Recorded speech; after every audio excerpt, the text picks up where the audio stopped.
It's now time for the speeches. As we have a few Zimbabweans in the crowd, I want to just go over toasting etiquette. So can you please all make sure that your glasses are charged and have them at the ready. An easy one for the tutorial.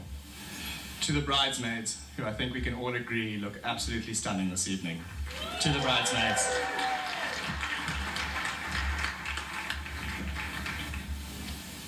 For this first speech, I would like to introduce one part of the reason we are all here today. The father of the bride, AJ Bradnick.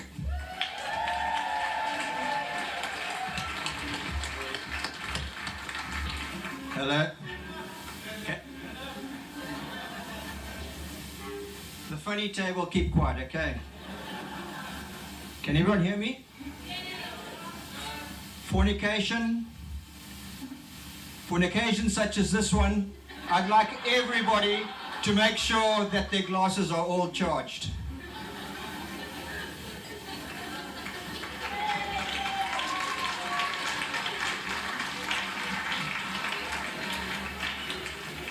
That's the end of the speech, all right. Jimmy, Kathleen, Debbie and I would like to welcome everyone to James and Sarah's wedding. We welcome you all from all four corners of the world. From Australia, from Hong Kong, China, from all over Africa, from America, the USA, Canada, from Europe, the UK, and we even have people here tonight from Ireland.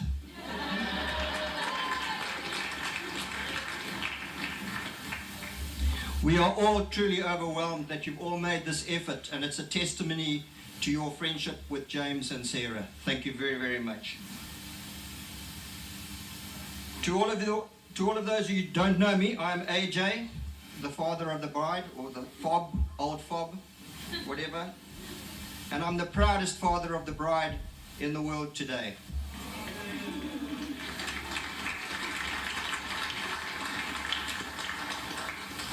Look at my beautiful daughter, isn't she absolutely lovely?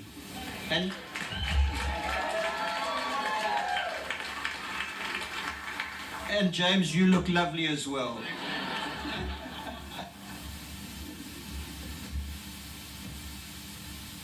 There are probably only 3 times I've been truly speechless in my life. When I first saw Debbie on the day we got married 35 years ago.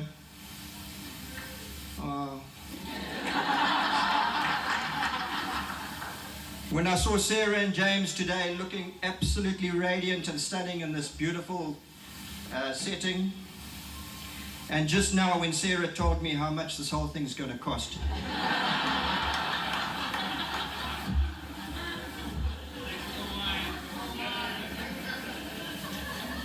James, I think I'll start with you. James first pitched up at the farm about 4 years ago. Debbie and I knew immediately that there was something special about James. Sarah was going all out to impress him. 4x4ing, motorbiking, shooting. And it's not the first time a Bradnick's brought home an Irishman.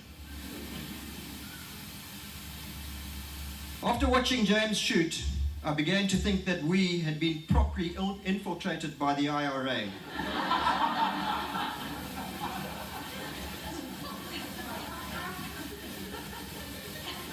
James took to the farm immediately and once told me that he likes everything about the farm, especially that everything just about works. Welcome to Zimbabwe, James. When James asked me if he could marry Sarah, he said that he had not asked her yet and that he would like to propose to her on the Dwala, which is a special spot of our farm. Sarah, on the other hand, was still making last-minute efforts to impress James. So off they went one evening to the Dwala, both with their own hidden agendas. Sarah's latest scheme was to show James how she could make fire without matches. James was on his own mission to propose.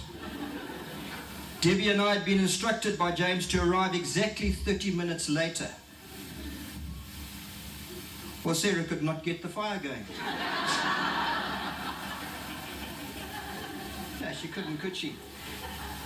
James kept trying to pop the question. Sarah kept telling him to shut up as she was trying to light a fire.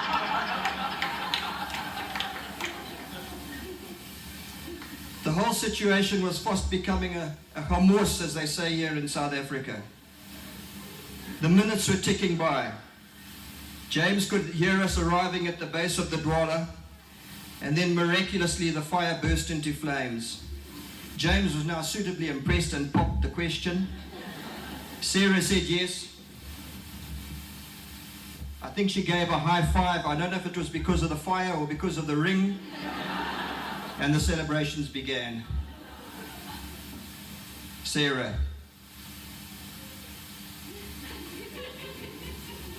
I remember the day you were born like it was yesterday. I'd been warned about childbirth, but I must admit it was not as bad as everyone made it out to be.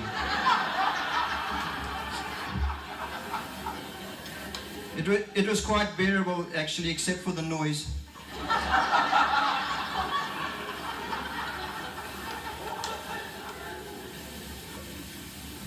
I don't know what we were thinking about bringing a newborn baby to a remote farm in the middle of a civil war.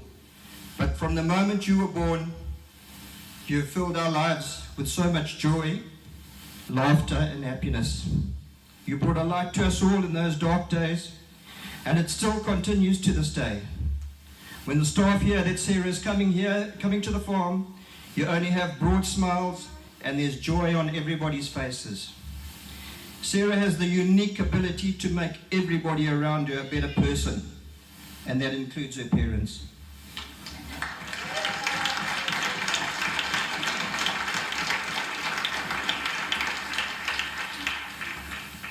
Posse, I won't go through all your many achievements at school, but the time that you won 3rd prize for Form 2 flower arranging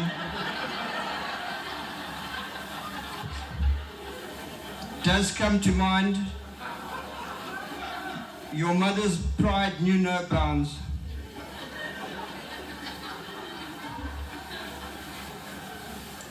You loved school life and everything about it. School was a breeze, and you passed all your exams even though you never seemed to be doing any studying. But it was at university that you really excelled. You found your true vocation teaching. It is your life and passion, and all the children that you teach are truly blessed to have someone like you as their teacher. You've had your blonde moments though. Like the time you heard Guy and I talking about the plane you were about to fly on being made of carbon fiber. When you got on the plane, you sat next to 2 students from London and told them that did they know the plane was made of carbon dioxide.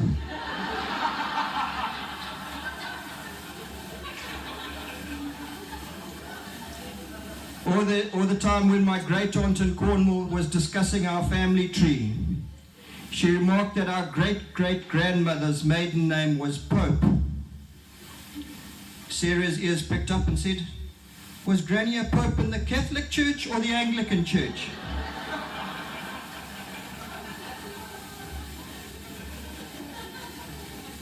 On occasions such as this, parents are supposed to impart pearls of wisdom to their children.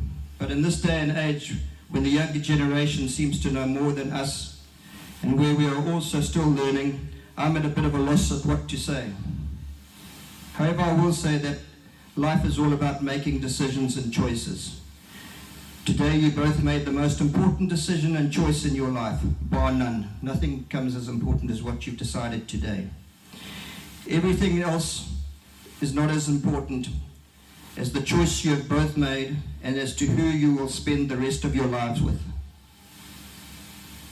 And this goes for us parents when we look at the choice our children make. I think many a parent has gone to a wedding with a feeling of anxiety, trepidation, and foreboding as to whom their child has decided to choose as a partner. I can see my in-laws nodding and looking at each other like. But Debbie and I are here today with a song in our heart, a spring in our step, full of joy and happiness and contentment. I look at the two of you and the choice that our daughter has made. except we still haven't finalized the Ebola. And we are truly, truly happy and content. In Ndebele we say, Ilonki zinchli. Or in Chilapalapa we say, Zonki enomushi. In Gaelic we say, Tagok rud kahitna. I think I got that wrong. Everything is good. I'd like you all to rise up and have a toast to Mr. and Mrs. Burke.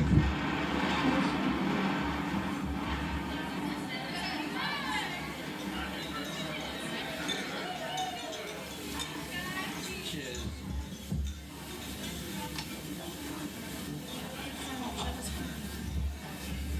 Thank you very much for that, Dad. That was beautiful.